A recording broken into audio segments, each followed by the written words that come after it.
What is happening, guys? Happy Thursday and happy Halloween. And thanks for tuning in to the Dynasty WarZone, the People's Dynasty podcast. On today's show, in honor of the holiday season, we're going to talk about the scariest Dynasty players to roster on your team, but a guy who's never scared me, not even once. He is my co-host. He is, in fact, the man of the hour and the man with the power, Scary Jerry Sinclair. What's going on, Jerry? You know, I used to play poker at this room in Ypsilanti, Michigan, and there was this other hold guy. on. Did the room close? Because I know you still play poker. You didn't used to play poker. Well, I just moved away from there. That's the problem. But there was another Jerry there, and he always used to call me Scary Jerry, and then everybody started calling me. So that was like the differentiating between the two of us. So it's been a while since I've heard that nickname. Other than that, no, I'm not going to scare anybody, because if you can see me on this YouTube TV channel right now, I am not a person that strikes fear, but I am wonderful, sir. How are you? Man, I am good, better than I deserve. And thank you for mentioning YouTube. So I want to get this out of the way, get it out of the way quickly. If you're watching on YouTube live on Wednesday night, maybe you're watching this or listening to this in the background as you're watching the World Series like a good, solid American that I know that you are. Do us a favor and subscribe. I've recently seen some analytics that say between 70 and 80% of all people that consume a channel's YouTube content do not subscribe to that channel. Now, I know how many people watch these videos, and then you start doing the math backwards. You start realizing how many people we're entertaining or trying to entertain. Man, do Jerry, do us a solid. We're getting ready to start talking about players. We're going to give you a little trade advice. It's getting to be trade season. And all we ask that you, quote unquote, pay us is a subscribe. Now, Jerry, how much does it subscribe to subscribe to Player Profiler's YouTube channel? Not a thing, brother. $0. That is free 99. Cost you nothing. Now, you can turn the notifications on, notifications off. That's your call. But when you subscribe and you start commenting on videos, whether it be this one or another one, it really helps the channel. It keeps the wheels here at Player Profiler rolling. So enough of the shameless plugs. Jerry, let's get into trade talk. Now, normally, this is the portion of the show where we do good people, bad tweets. And I have one. I think I will save it for next week because this is a conversation you and I had 2 weeks ago. And these fine people might say, well, if you guys had the conversation 2 weeks ago, wouldn't we have heard this conversation? That'd be a fair question, Jerry. It would be a fair question. It would be a very fair question. Well, the reason why you didn't hear it is you're probably not a patron over at patreon.com/Dynasty WarZone. Jerry and I had this conversation. So the patrons got it 2 weeks early. You're going to get the Cliff Notes version now. So a while back, I had a conversation with a friend about trading firsts, especially contenders firsts. And if you're contending and you need points, Jerry, there's not a better time than right now to start dealing your first. Would you agree? I would agree. If you're contending, if you're contending, of course. In the Patreon chat, literally yesterday, Neil, one of the great patrons that we have, and also just all around good guy, except for that he's Australian, so he can't be trusted. He commented that me and him did a few trades yesterday, and I think yesterday was that line in the sand day for me, where I looked at all of my rosters and I thought either this team's shit or this team's got something, and I made moves depending on that. I probably made a dozen trades yesterday. Yesterday was the most active I have been in a long time, just sort of getting things right. It's been the exact same for me. I've made 3 trades in the last 2 days, and we're talking about first. Now, part of what you and I did on this patron podcast, we did a couple of weeks ago, because when you become a $5 a month patron at patreon.com/Dynasty WarZone, shameless plug, Which is nothing. Which is, I mean, it's a half a cup of coffee. But anyway, you get extra content, you get the group chat, you get one-on-one, blah, blah, blah. $5. It's the biggest, best deal in Dynasty, but I'm biased. But you and I were talking about, and we did this exercise. We went back 6 rookie drafts. Is that correct? That is correct. And we looked at the picks from 109 to 112. Is that correct? Yes. And there were some hits in there. There were some steals in that range. But by and large, I think you and I went back through a league. This is a content creators league. So this is I'm not saying that content creators play better Dynasty than you all, because a lot of times the person no one knows about is the best Dynasty player in the world. I truly, truly believe that. But I say that to say is that these are tenured, experienced Dynasty gamers. Is that fair to say as well, Jerry? It is. And so we went back 6 years of drafts in this league. And I would say the average strike rate of a 109 through 112 of getting a player that will, for lack of a better term, call a blue chip player, a foundational piece, a cornerstone piece to your Dynasty roster. And that's not a very good strike rate, Jerry. 1 in 4, 1 in 3. And people hold on to those like they're clutching grandma's pearls. You're like, oh, I couldn't possibly give up my first. Why? You just have to draft some 21-year-old that has a 1 in 4 chance of being successful, especially in Superflex tight end premium, because this is not a good quarterback class. And you're just dying to draft the next Darrell Henderson. Maybe you'll get lucky and get a nice Keon Coleman. We don't know what he is yet. Maybe it'll be McCorkle Jones in a Superflex tight end premium league. You see my point? If you're going to finish in that 109 to 112 range, I made a trade just like that today. I'm in a content creators league. You guys know Dynasty Outhouse and the gang at Trade Addict 7. And I sent my 2025 first, the 103, 2025 first, and my 2025 third, and a random 2026 third. And in return, I got Brian Robinson and Josh Downs, Jerry. What do you think of that deal? And I'm 8-0. I need some wide receiver depth. I just lost Stephon Diggs. I got a 2-game lead over some really good teams. I want to stay in first because the second and third place teams are really, really good. I don't want to battle them into a potential, championship round. So staying the 1 seed keeps me away from them. What do you think about that trade? I think that's a wild move for somebody that's rebuilding, which I'm assuming that's who traded you, Brian Thomas? Mega real. It wasn't Brian Thomas, Brian Robinson. Oh, Brian Robinson. Brian Robinson. Okay. Brian, if I said Thomas, okay. I did not mean to. Okay, I could have misheard you. I was about to be absolutely appalled.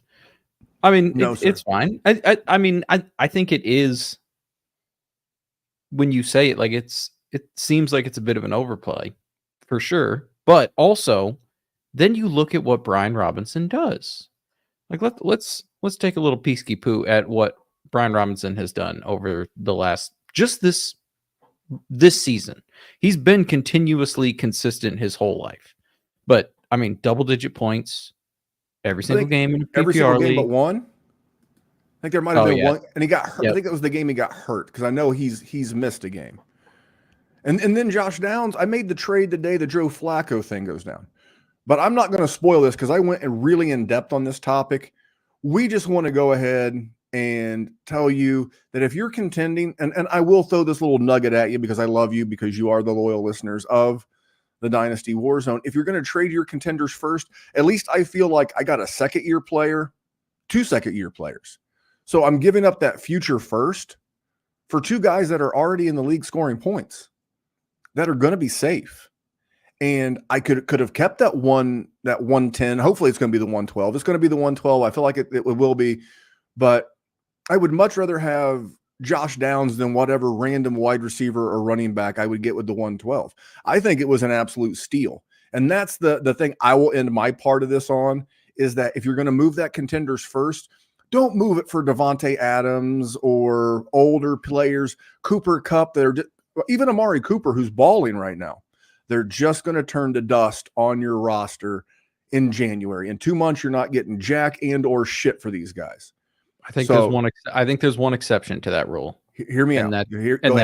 That's Derrick Henry.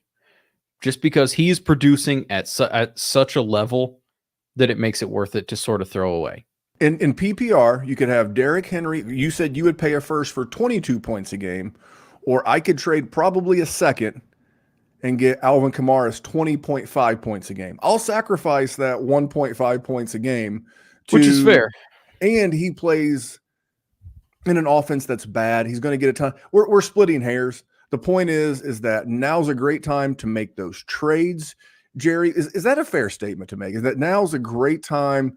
You might have a trade deadline in your league, and I mean, I'm making trades. I made 3 in the last 24 hours. Jerry made a dozen, literal dozen. I mean, I got a bazillion leagues, so it's only 1 in half of my leagues, but still, yes, it was a lot. But 100%, now is the time, because you can look at your roster, and if you're 4-4, look at it and determine which direction you want to be, because at this point, you are on pace to be right smack dab in the middle. You're not going to win. You're going to end up with a middling rookie draft pick in a mediocre class. Don't do that. Right? Make the move. If you want to accumulate more picks, if you want to just get younger guys, if you want to go after guys that are hurt, by all means. Love to see it. Or if you think you have good enough bones that you can make a run and you've just gotten a little unlucky, then do it. But now is the time.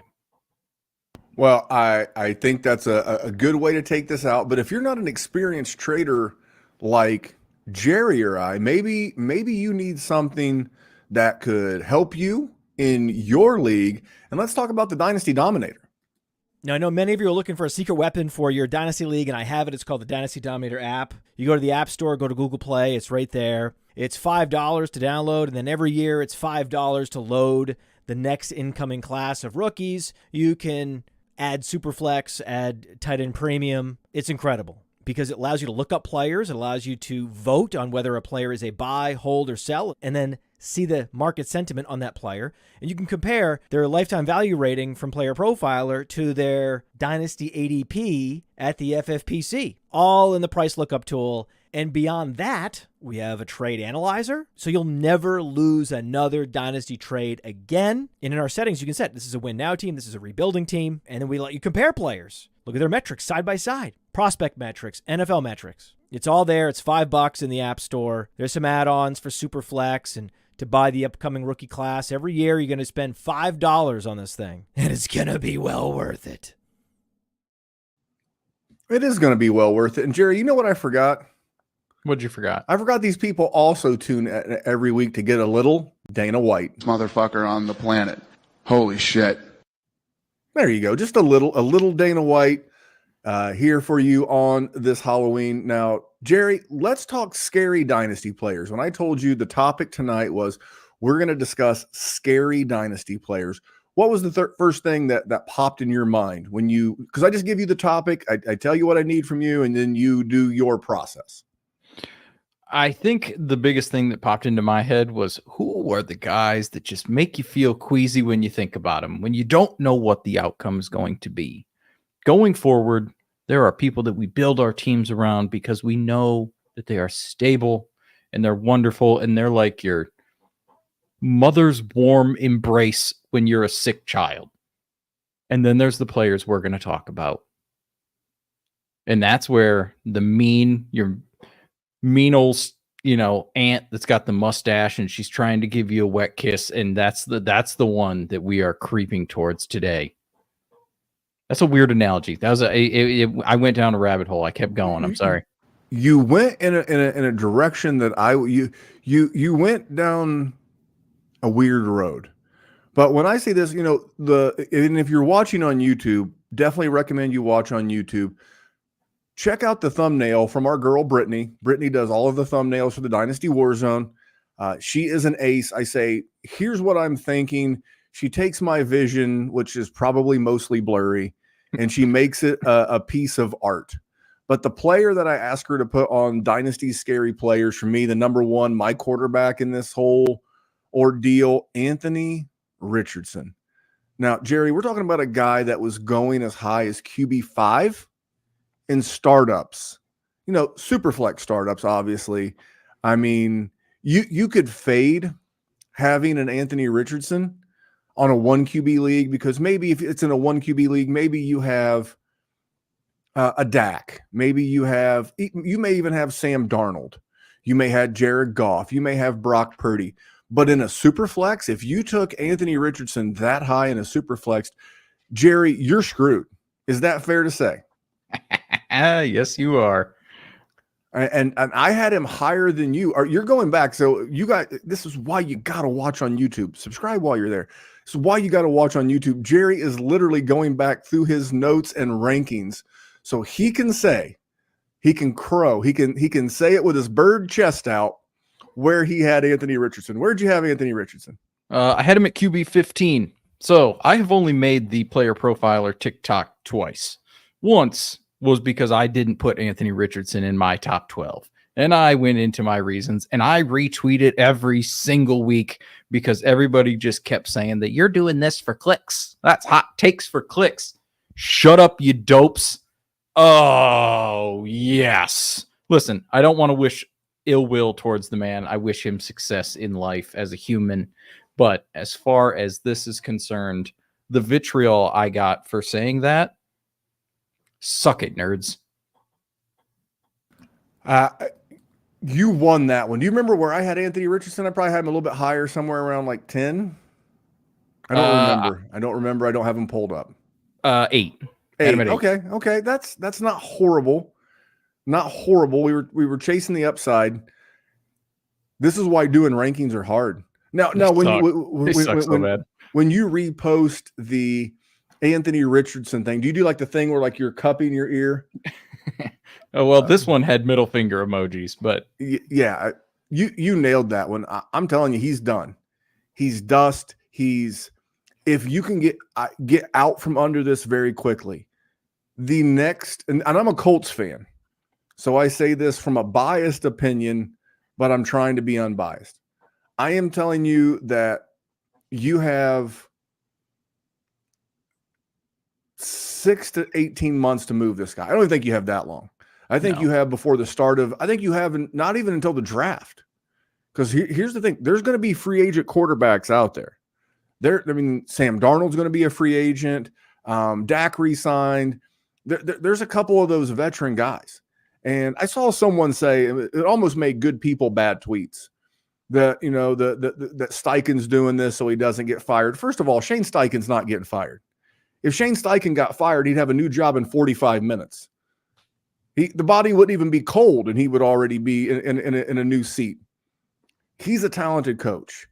He has realized he can't win with Anthony Richardson. And then for everybody who's butthurt about it, I was blinded by what's the Lions blue, Jerry? What's the blue? Honolulu blue. Yeah, Colts blue is called speed blue. And I think Chris Ballard may have been on speed when he drafted Anthony Richardson, but I'm not bleeding blue. The San Francisco 49ers gave up 2 additional firsts to trade up for Trey Lance, and they got rid of him. And I'm not saying the Colts should get rid of him, but I'm already sick to death of he's only 22 or 23-year-old. I mean, Jerry, he's had like 8 games, right? Is that the number you heard? Yeah. How many games has Jaden, and who I was wrong on, by the way, how many games has Jaden Daniels had? I was also wrong in the same. 8, correct. Okay. I don't think he's setting the world on fire, but how many games has Caleb Williams played? The exact same amount, my friend. You're actually wrong. He's had a bye. He's played 7. What about Bo Nix? I don't know, but Bo Nix looking good, man. 8. Drake Mays played 2.5 before he got concussed. If you had to choose, remember Anthony Richardson, big, strong like Bo, fast, intangibles, all of the things, right? Right? Would you take Anthony Richardson over any of the 4 guys I just mentioned? No. Not only in Dynasty, but if you were in Chris Ballard's shoes, would you take Anthony Richardson over any of those guys? No, senor. I tried to find it. I couldn't find the picture. I used to have a meme in my phone, and it was a picture of a fist holding on to a fistful of barbed wire. Can you imagine how that would feel? And it said, don't hang on to a mistake just because you spent a lot of time making it. Move on. The Arizona Cardinals realized very quickly that Josh Rosen was not the guy. They drafted Kyler Murray. The difference between the Colts and the Niners is that the Colts didn't get lucky and draft a Brock Purdy. But I think they're going to be looking. I think they're going to be kicking tires. And his value, him being Anthony Richardson, is going to be somewhere between current day Justin Fields and current day Deshaun Watson in a year and a half.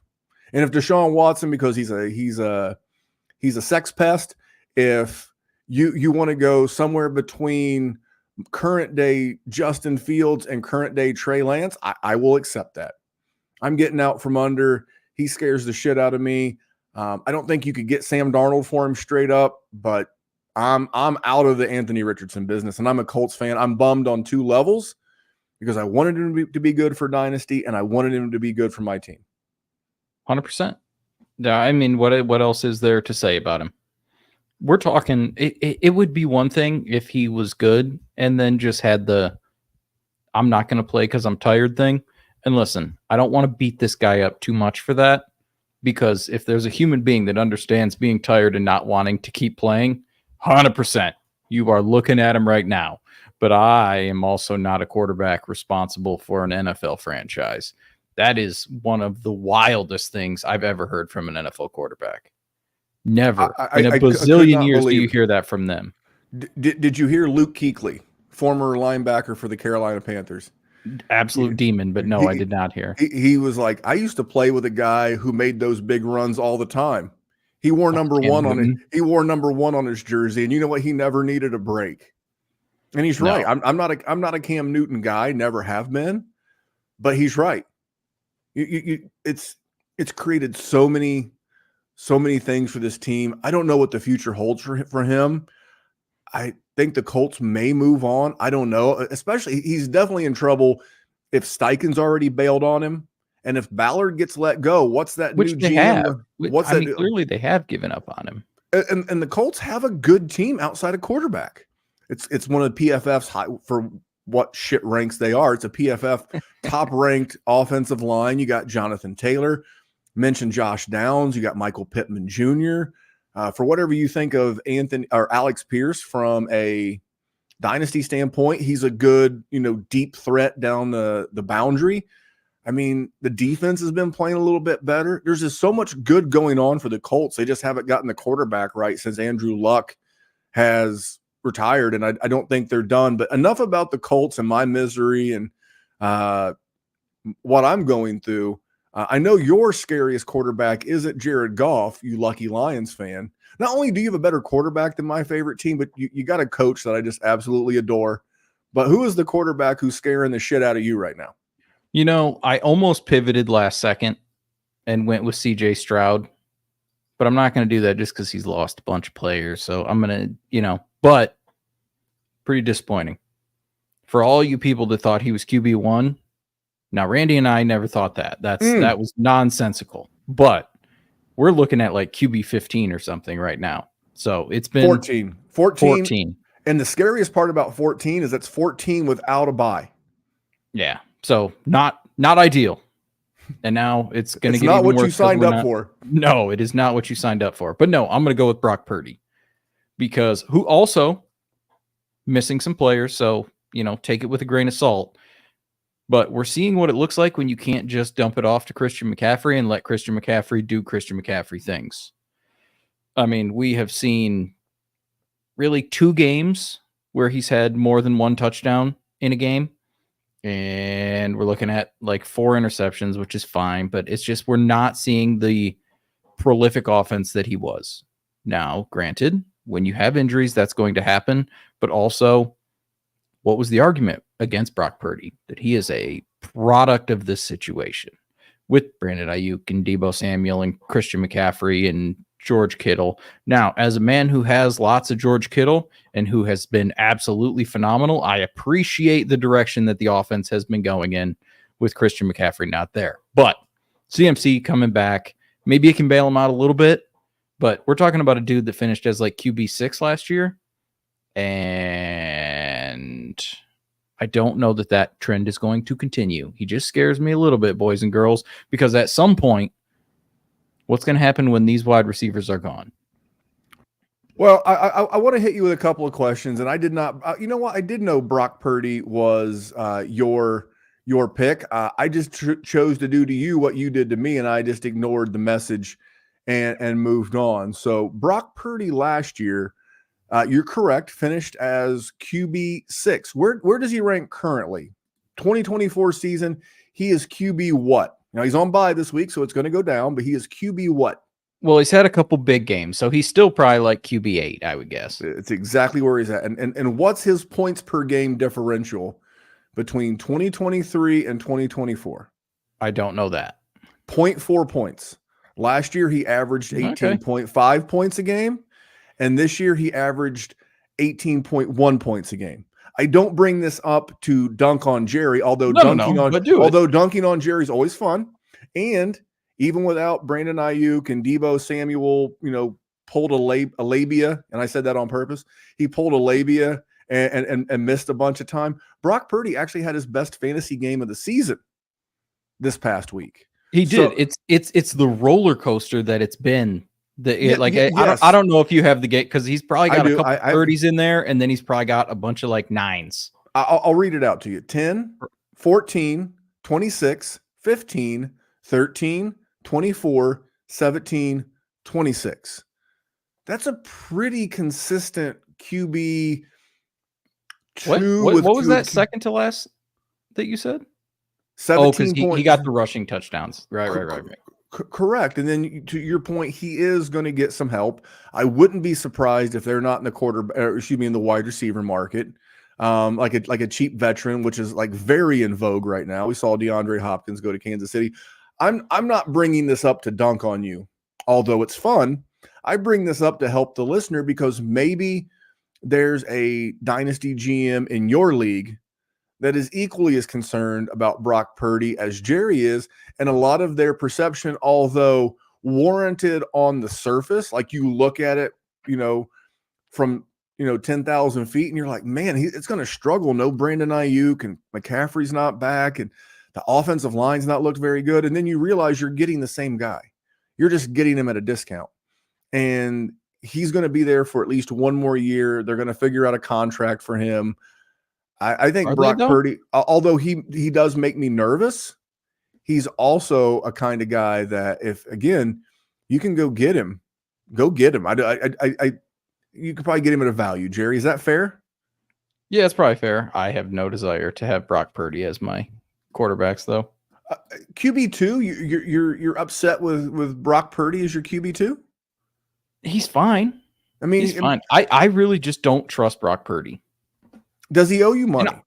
No, I live in Ames. I mean, this man, he might as well have a statue a mile from my house at Jack Troy Stadium, but. All right. Well, we've spent some time on the quarterback position. Let's talk running backs. And I'm going to give you the honors this time. I went first with Anthony Richardson. You came in with Brock Purdy. Who's a running back that's pretty scary right now? Pretty scary? I don't have anyone that's pretty scary. I got somebody who's at the tippy top, the scariest paranormal activity, Saw, whatever other scare. I don't watch scary movies. They scare me. I hate to wake up in the middle of the night and then I go pee, and then after I watch a scary movie, and then I got to scurry back to bed, get under the covers that save me. That's why I don't watch those. This is Travis Etienne, Randy. Now, everybody is here to cast him off and throw him aside like he's Anthony Richardson. I'm not there yet. We're still talking about a dude that has had back-to-back 1,400-yard seasons, and he struggled to start this year, and then he missed some time, and it wasn't because of a contact injury. I am just going to be under the assumption that this has been a lingering injury issue, and that is the reason that we're facing this.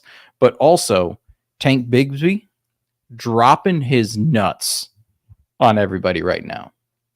So while I am not worried that Travis Etienne just fell off, yes, they do.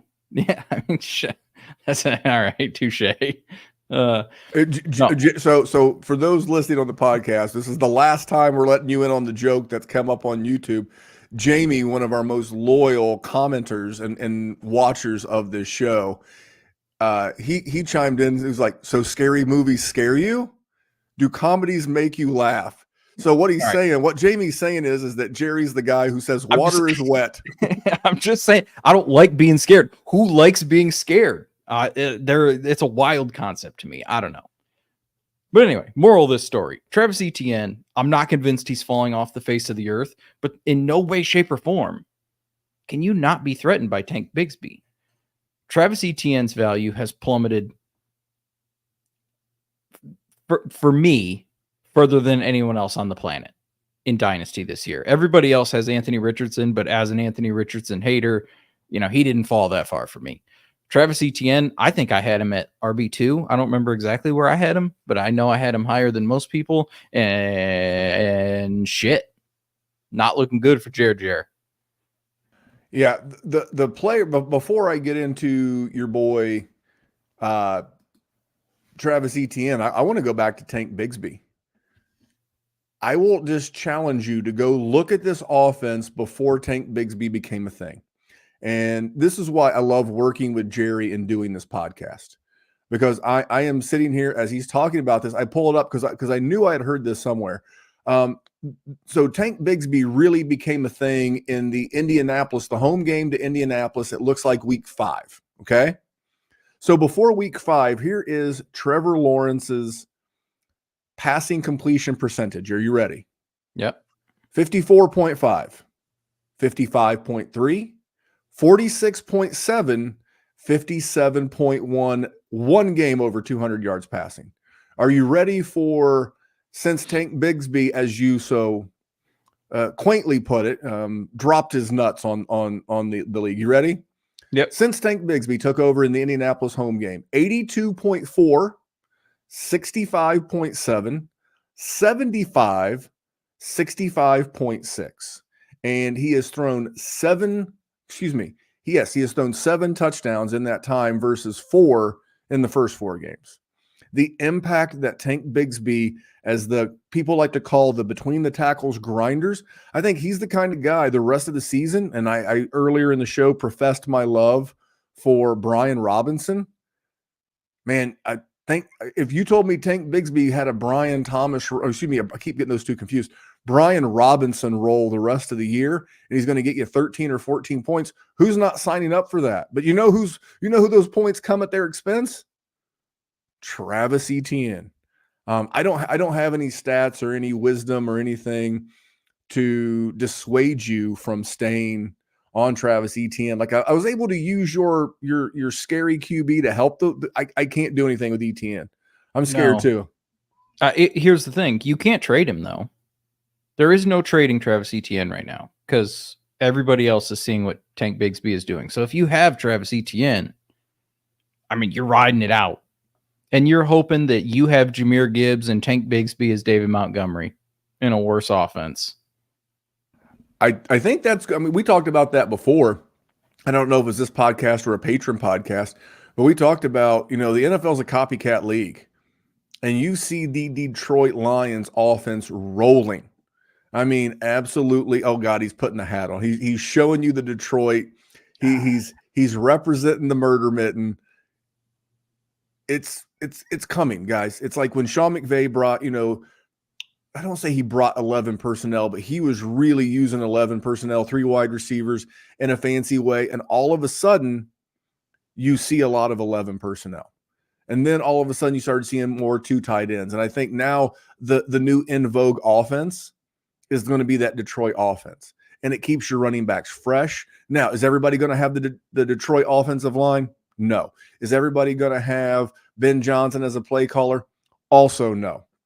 But this is something that if you go back to Sean Payton when he had Mark Ingram and Alvin Kamara, this is an offense that has worked for the better part of 10 years.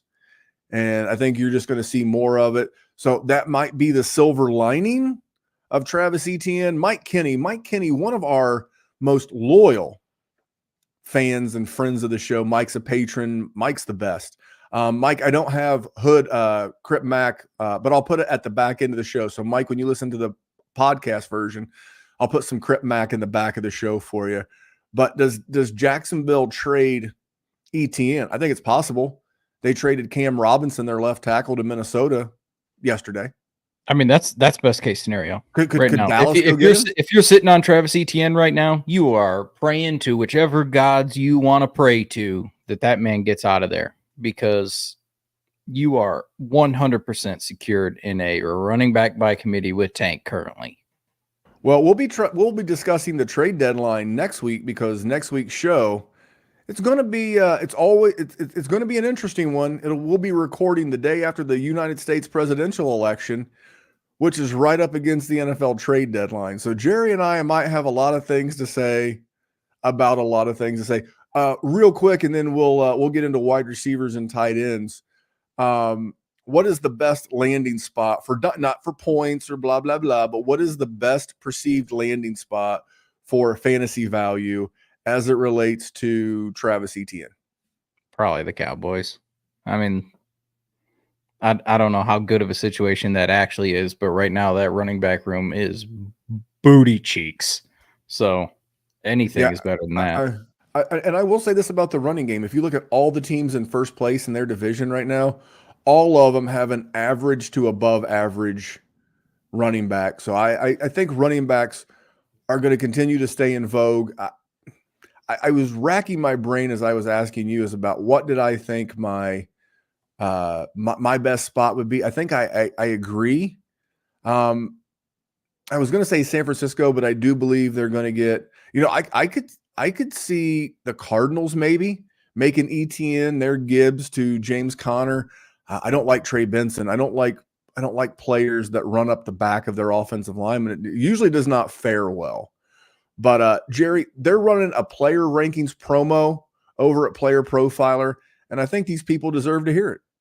Oh, every week I'm answering these start-sit questions on Sunday morning. I go to the weekly rankings on PlayerProfiler.com just to make sure that my instincts are correct, and sometimes they're not. And guess what? More often than not, I go with the projections. You may not feel great about starting Daniel Jones or Wan'Dale Robinson, but the projections say, hey, that's the move. It may not feel right, but you use those projections to get it right. That's the power of the Player Profiler system. It's Evan Ringler, it's Bradley Stalder, it's Theo Greminger, of course, it's Billy Muzio making these rankings possible. The season rankings, so you know who to pick up, who to trade for. The Dynasty rankings are part of this. The offensive line rankings from Dan Fornick, one of the best in the business. Then we get our cornerback rankings, which show which corners are matched up with which wide receivers. And now, in collaboration with the IDP show, we have IDP rankings. Did you know that? Did you? So go to playerprofiler.com, use promo code PODFATHER. Get you 25% off the player rankings package right now at playerprofiler.com. Enjoy! Yeah, and by the way, check out the Podfather on YouTube. Again, subscribe. Or on Twitter. I happened to catch him on Sunday morning. So Sunday was our last baseball term of the year. I'm getting ready, and I get the notification, Player Profiler's going live. So I was like, who's going live? Because you don't always put two and two together. And it's Matt. And my dude is up at 8 a.m. Sunday morning for like 60 to 120 minutes, just absolutely going hammer on the player rankings. Jerry, I thought it was something else. I was pretty impressed with Matt and the player start sit advice. It's a great show. Wide receivers, let's jump into those. Who is a wide receiver that is just scaring you right now? Oh, Randy, it's Xavier Worthy. Now, I was skeptical going in on Xavier Worthy. I was worried he was sort of a one-trick pony, and we are to the point where, Randy, I think it is fair to say, so far his relevance has been entirely touchdown dependent. In the times that he scores you fantasy points, guess why? It's because he found the end zone, because the volume is simply not there. And Andy Reid, and I am blanking on the GM of the Chiefs currently, they decided to bring, go ahead if you got it off your head. I normally I would know this, and as soon as I Google it, I'll figure it out. Yeah. But they decide to bring in a 175-year-old DeAndre Hopkins because they know they need something else in the wide receiver room. I mean, that tells you everything. Brett Veach. Damn it. God damn it. If Xavier Worthy was everything that they wanted and everything that they needed, why in the hell would you bring in bone dust DeAndre Hopkins? I'm just saying. We're seeing like 3 catches for 30 yards every game. And every once in a while, he does what he does. If he catches the right angle, he can take it and he can blow by somebody. But that's not somebody that I'm going to build a foundational piece of my roster. Absolutely not. He's intriguing. His name is worth more currently than what his production is. And every time that is the case, I'm good. I'm out of there. Even if Worthy has a couple of games, the guy that makes me worry about Worthy is Rashee Rice. It was clear to anyone with two eyes, it was clear that Rashee Rice was the de facto number one target. And I mean above Travis Kelce. I mean above anybody. That is Patrick Mahomes' dude. There's still a good chance he could be back by the fantasy playoffs. D-Hop doesn't concern me. Juju Smith-Schuster doesn't concern me. You can smash him up in a ball like Play-Doh, turn him into one wide receiver. That doesn't bother me. He for lack of a better term is just like a field stretcher. He might get a gadget touchdown here or there. He's currently, as I see it, he's McCole Hardman with better PR. That's how I see it. He's not a guy. And remember earlier in the show, we were talking about those first round picks. He was a guy who was going in that 109 to 112 range. Not a neighborhood I want to live in. What confidence do you have playing him every single week? Like he's on my Scott Fishbowl team. When am I starting him? I'm not. Here's when I start a guy like Xavier Worthy. I'm a huge underdog because I know Xavier Worthy could drop a 3 for 120 and 2 tutties. You know, he could absolutely just go nuclear in a given minute and do something like that. But yeah, that's when I'm starting him. But I don't have confidence. I know I'm either going to get a good number or a 0. And do you see that changing at any point in the future? Like, do you see the offense shifting to give that man a larger chunk of the opportunity and him proving that he's able to do that? No. Well, let me ask you this. Is there a scarier offense in the NFL to be heavily invested in than the Chiefs? I mean, not really. No. Patrick Mahomes exciting you right now? No, God, no. That's the thing. It's like this offense is predicated. You know what bums me out is that was one of my hot takes is that Isaiah Pacheco was going to be a top 5 wide running back on the season, and I think I had a shot, but of course he breaks his leg, and we're seeing the work of Kareem Hunt and before that Samaje Perine and Carson Steele. I think this is a team that wants to run the ball, and they'll take a shot here or there. I don't want to turn this into a running back love fest, but everybody wants to beat this too high safety. And as I've heard it say, you want to beat the too high safety. You know why Lamar's passing the ball so well? He works on it. And good luck to the defense trying to put a too high safety with Derrick Henry back there because he's going to run and smash you in the face. He is going to beat your front 7 to death until you have to pull those safeties down in the box. Oh, and then guess what? Zay Flowers, Mark Andrews, Isaiah Likely, Rashad Bateman, and now Deontay Johnson. Those guys have a lot more room to work. That's why. And then, yeah, maybe Xavier Worthy steals one, but I think my guy's scarier than your guy. And it's not a contest that I want to win. Guy that's scaring me to death at the wide receiver position right now is Jalen Waddle. Jerry, I don't want to give away the shot, but where does Player Profiler, as well as Fantasy Pros and other reputable fantasy and dynasty ranking sites, DLF, where do they have Mr. Jalen Waddle in their dynasty rankings? Probably top 16. Check out the big brain on Jerry. Player Profiler specifically has him as wide receiver 16 with a down arrow, meaning his value is crashing.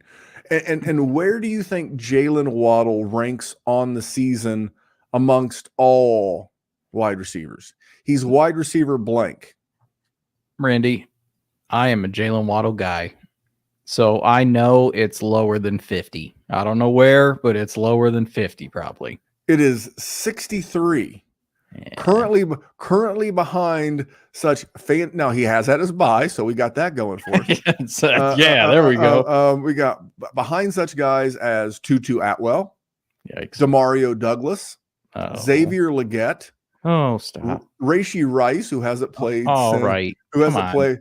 That's just a dick move. Okay. How many? Now, here's my next question about Jalen Waddle. How many games above 10 PPR points has he had?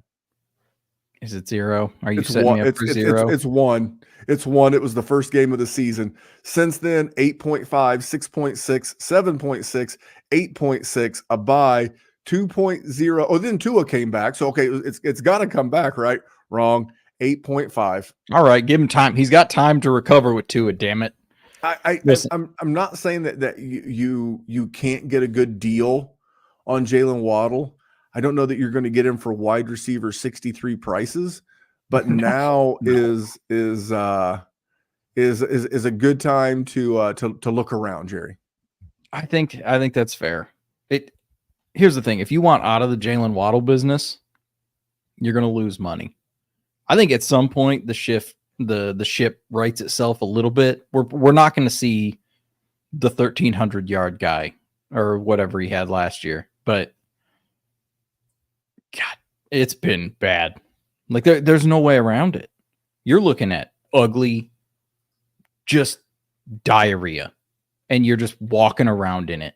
And then you're playing your fantasy teams just with it just sitting in your chair, and it's not a fun time. I mean, hopefully he's on your bench. Hopefully you haven't had the privilege of starting him like I have in a few spots, but yuck. Allow me to ask you a question, good sir. Yeah. All right. Remember Josh Downs I mentioned earlier in the show? Yeah. He did not play the first 2 games of the season because he had the high ankle sprain, right? You're just twist that knife, Randy. Go ahead. Keep going. I'm not saying it because I'm right. I'm just saying it because it's the truth. Since week 3, Josh Downs is wide receiver what? He came back. This is the only window he's played. He's played these 6 games from game 3 to game 8. He is wide receiver what? I don't think I have any Josh Downs, so you just tell me the answer. He is wide receiver 12 in that time. Whew. And he's done it with Joey Flacco. He's done it with Anthony Richardson. I'm not saying this guy's bulletproof, but this is why I didn't waver a bit when the Colts drafted Adonai Mitchell. And I was at the draft house with Matt and Theo. Who's been useless. Yes, congratulations on being wide receiver 4. There was just so much hype in this city because I live just north of Indy. There's been so much hype for Josh Downs, and dude, he is the truth. I will ask you this, because perception's reality. Josh Downs didn't go to Alabama. He didn't have that A on his helmet, right? What do you get in addition to Jalen Waddle for Josh Downs right now? Especially if Downs is on like a bad roster. I mean, it's not a first, but it's probably creeping towards one, I would guess. Is it worth sending in, a dynasty league? Is it worth sending Jalen Waddle in a second for Josh Downs in a first? You think you get that done? I think in 40% of leagues, you could probably get that done. I think you get that deal done and you walk away counting money because Josh Downs is averaging 14 points a game. Jalen Waddle is averaging 8. So you're getting more fantasy points. He's getting an upgrade at QB. He's in year 2, and he's the kind of guy that when you trade for a Josh Downs, this is dynasty. That's why I love him so much, man. So I use Josh Downs as a way to point out how inept Jalen Waddle has been. I only have one Jalen Waddle share that I know of, and as soon as he has that first I'm back game, because he's got a lot of fans in this industry. He is going to he's going to find a new home, not mine. He's going to put him out on the street. But anyway, let's go to tight ends. We're starting to bring this thing home. We got man versus machine coming up right behind us. This one's not going to sit well with you, but the facts do be the facts. The guy I'm most concerned with right now is Sam Laporta, your boy. Fair to say he was a lot of people's tight end 1 coming into the season. And that's, I don't want to say universal, but he was top 3 everywhere. Yeah. Everywhere. I mean, and more ones than threes. More ones than threes for sure. And now he has had a bye, but he is currently tight end 17. Yeah. I mean, Isaiah likely has more fantasy points. And I know he had the good game this past weekend. He caught the touchdown, National Tight Ends Day. Jamie, why would you ask me that question in the YouTube chat? Sam Laporta or Kyle Pitts? God damn it! It's Kyle Pitts. It's Kyle Pitts. I refuse to answer on the grounds that I may incriminate myself, but it's a lot closer than it was 2 months ago. That's for goddamn sure. 100%. Kirk Cousins loves tight ends. I try telling the people. And I'm not. And our buddies, Tyler Knably and Jason Alwine, they've been trying all season to get me to tap out and come over to the dark side that is Kyle Pitts, and they're using the force. If you like fantasy points, I think Kyle Pitts is fine right now. I will say that there is light at the end of the tunnel with Sam Laporta, with all the Jameis Williams,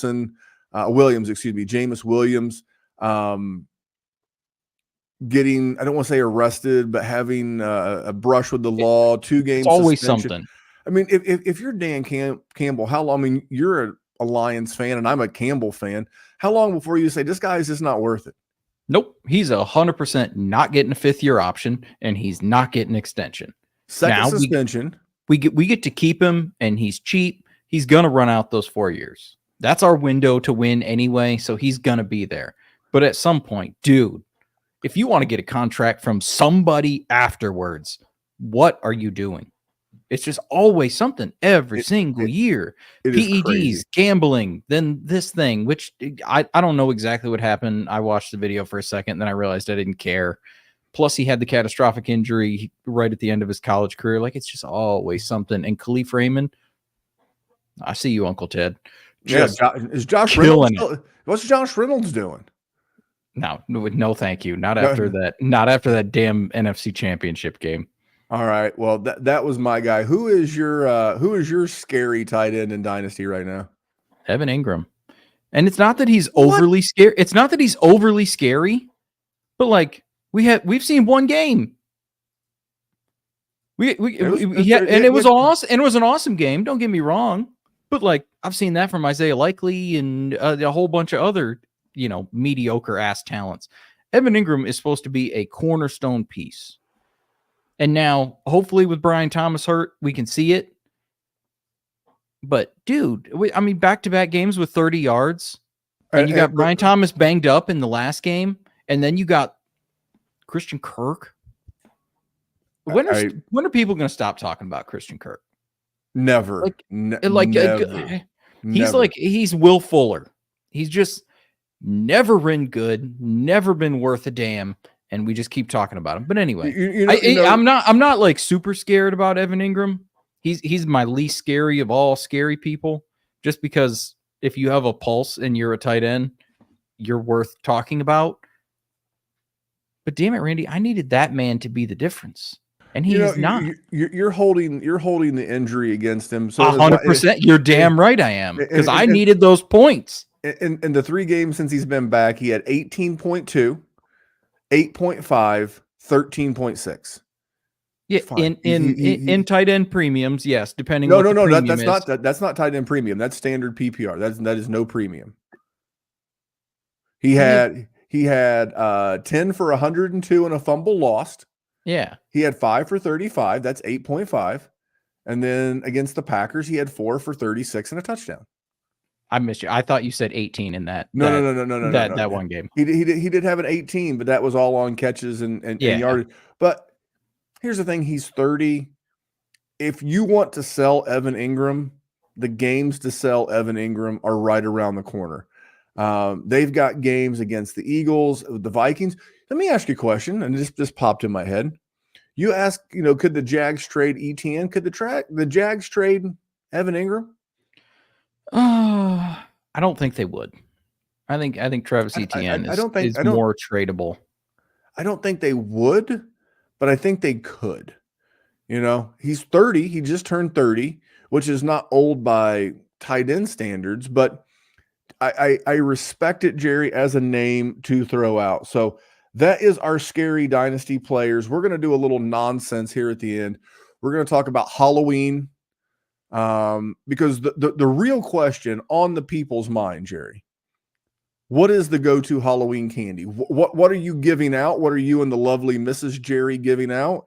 And if you were out on these Halloween streets, what would you be looking for in your Halloween candy bag? I mean, the Reese's Cups are number one. Kit Kat is 2, and then there's a teardrop where I don't care.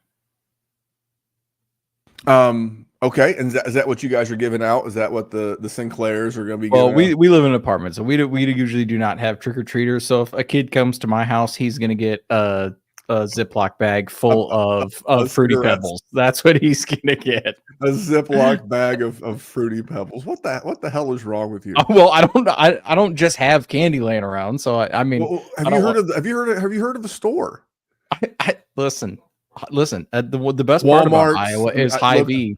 Hy-Vee's a premier store, but also no, because I'll end up eating it because no kid's gonna come up here. Last summer, I spent time in Iowa, and I did notice they do have a passion for Walmarts as well. Now, I would agree. I don't care what the holiday is. I don't give a shit if it's Easter eggs, pumpkins, Christmas trees. If they could make a little red, white, and blue flag, I do not give a rat's ass. The 101 is always Reese Cups. Could not agree more. It is the gold standard. My son no longer trick or treats, but when he does, or when he did, there was a 100% dad tax peanut butter cup, Reese's peanut butter cup tax. That's how it works. 100%. What I did was we're Costco shoppers, and they had like this bag, and you might say, well, how big is a Costco size bag of candy? It's a great question. I am very glad that you asked. It's the size of a pillow, and it weighs as much as a cinder block, and it costs $20, and I just cannot wait. We did. Let me get you in this. Sure, you're good. You're good. We did our little Halloween party at work. You know, it's like a little. You know, we offer like special drinks and Jello shots. Blah blah blah blah blah blah blah. But we did this like Halloween themed drink, and it was like an adult ecto cooler drink. And we put a few pieces of candy in there to like make it look more festive or whatever. Well, the bar manager did not realize how much 5 pounds, like a 5-pound bag of candy was. So he's like, "Oh, I'll probably need a few of them." So this man bought 20 pounds of candy. I have been smashing just like these little gummy Halloween candies for like a week straight because we have a ton. That's it. That's what we're gonna do for Patreons. We're gonna give out a 5-pound bag of candy because we're never ever getting rid of all of these. Jerry's gonna go to his local post office and be shipping out bags, Ziploc bags of candy. Not that kind. But yeah, this thing was like the size of a pillow, and it was like a better analogy. It was like picking up a bag of like lawn mulch. You know, you go to Home Depot, you get a big. That's the size bag of candy that I have. It's full of Twizzlers and Nerds and all this stuff. No chocolate, no way. These parents are paying dues. I'm an older parent. My kid, you know, he's a senior in high school. He's not trick or treating. These younger parents who are bringing their kids by my house, it's fine. They're more than welcome. Love all, serve all. You know, like Hard Rock Cafe, you say. Everybody's getting a big, but I'm loading these little bastards up on 100% pure sugar. They're gonna be on demon time when they get back to their house. Yeah, I'm having fun with this. But favorite Halloween movie? You said you don't like scary movies. You've obviously watched scary movies. What is your favorite? You got to have a favorite. I don't know if I have a favorite. I just have one that I've seen the most. And it's because my sister loved Hocus Pocus growing up, and my cousins loved watching Hocus Pocus. So like I've seen it a quintillion times. So it's probably that. I mean, Halloween Town was good when I was a kid too. I'm just not slasher and dashing and all that kind of stuff. You know what's an underrated candy though? The popcorn balls. Not awesome by any means, but every time you got one, that was a go-to. I thought you were going to say Werther's Originals. No, I do have some Werther's in my cabinet though. They're caramel apple. Holy hell. So good. I don't care. I don't care if you call me old for those because they're awesome. Settle down, old man Weathers. My number one, it's Halloween. Michael Myers. For those that are watching on YouTube, you're going to have to go back and listen to the audio podcast because I can't play the Halloween theme song in the intro of the show. They'll hit you with a copyright strike here on YouTube, and I'm not going to do that to the gang. But there is a very, very, very special for the YouTube listeners, all you people watching on YouTube. There is a very special Halloween intro to this week's show. But Jerry, that's a show. Next week we're gonna do something election themed. We're not gonna talk the election because I don't care what your stance is. Nor do you care what my stance is. All that we ask here at the Dynasty WarZone is, well, one, that you subscribe, consider joining the Patreon at patreon.com/fantasyfootball, and exercise your civic duty. Get out there, vote early, vote late, hang out, do the thing, whatever it is. But too many people say, hey, my vote doesn't matter. Every vote matters. Get out there, get her done. You'll be glad you did. And, oh, you know what? Jamie in the show sheet, you know what? Jamie in the chat, clutch. Next week, Jerry, we're going to vote for players. So next week, we're going to run some elections. We're going to ask you who's getting your vote. Jamie, you are a sweetheart. DM me on Twitter, Jamie. DM me at DWZ Memphis. We're going to do something fun for you. That's a great call. But Jerry, let's get out of here. Man versus Machine just started right here on YouTube. We're going to get out of here, and I'm going to go watch the World Series. I'm not. Baseball's boring. And Jerry's no longer my co-host. But anyway, on behalf of Jerry, he is, in fact, the man of the hour and the man with the power. Follow him at JerrySendDWZ. You can follow me at DWZ Memphis. And you guys be safe out there on Halloween. Take care of those kiddos. Be careful driving. And we'll see you next week, which will probably be a hell of a lot scarier. Jerry, anything to add, buddy? No. Later. No. Man of many words. Bye, guys. Later, players. Hey, I want to thank you for being part of this broadcast. If you have any thoughts on it, leave a comment. If you enjoyed it, make sure you leave a like. And if you want to see more shows on the Player Profiler channel, subscribe to it. That's how we know you want more.